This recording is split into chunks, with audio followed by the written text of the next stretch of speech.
Je me souviens au début quand je suis venue à Dieu et quand il m'a touchée, il m'a fait naître de nouveau. Il m'a donné son esprit et je connaissais personne d'autre. En fait, j'étais toute seule à la maison, donc j'ai eu cette rencontre avec lui personnellement. Et en fait, ma situation financière, elle était assez difficile.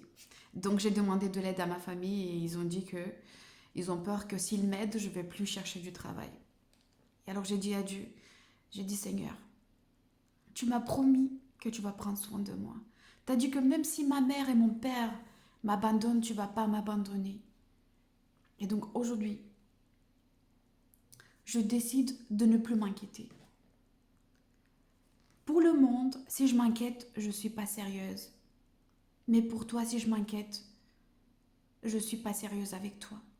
Donc je décide aujourd'hui d'être folle pour le monde et d'être sage pour toi. Je ne vais plus m'inquiéter pour ma situation. Je te fais confiance que tu vas prendre soin de moi. Et donc j'ai dit ça à Dieu de tout mon cœur. Et là, je suis allée à la gare pour prendre le train. Je regarde par terre et je vois 3 billets de 50 euros. Je regarde autour, il n'y avait personne. Et au début, je me suis dit peut-être que c'est quelqu'un qui les a perdus et qui a besoin. Et après, j'ai senti une assurance de Dieu. Il m'a rappelé ma prière. Il a dit, je prendrai soin de toi. Après ce cas-là, j'ai eu une femme dans l'église qui est venue avec un chèque et qui m'a dit, j'ai jamais fait ça. C'est la première fois que j'entends la voix de Dieu et je peux lui obéir.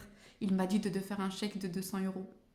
Et ça, c'est pas beaucoup, c'est pas énormément, ça n'a pas changé ma vie, mais ça m'a montré qu'il prend soin de mon aujourd'hui, qu'il me voit, qu'il m'entend. Et si je peux lui faire confiance avec mon âme, avec mon éternité, je peux lui faire confiance aussi avec mon assiette.